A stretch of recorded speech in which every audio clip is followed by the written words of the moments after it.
রোজা রসমালাই আছে, রোজা রসমালাই। ওই কিরে, ওই কিরে, ওই কিরে, মধু মধু মধু মধু মধু রসমালাই রসমালাই। এটা মধুও না, এটা রসমালাইও না, এটা হলো চাঁদপুর মেঘনা নদীর কাচকি মাছ। কাচকি মাছ আমরা অনেকেই তাজা দেখি না, কি সুন্দর চমৎকার লাগতেছে। আলহামদুলিল্লাহ, একেবারে গ্রামের এই যে টাটকা মাছ, যদি আপনারা চাঁদপুর আসেন খেতে পারবেন। আমি ওই গ্রামে এসে মাছ ধরবো, আজকে খুবই অসাধারণ, সুবহানাল্লাহ, খুব ভালোই মাছ।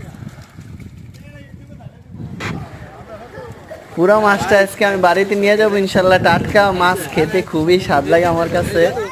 তো আমাদের চাঁদপুর আইসা পড়বেন ইনশাল্লাহ, এই মাছ খেতে পারবেন আপনারাও আসলে। আলহামদুলিল্লাহ, গ্রামে এসে খুব ভালো মাছ ধরলাম, ভালো লাগতেছে। হ্যাঁ হ্যাঁ, গাজী বাড়ি।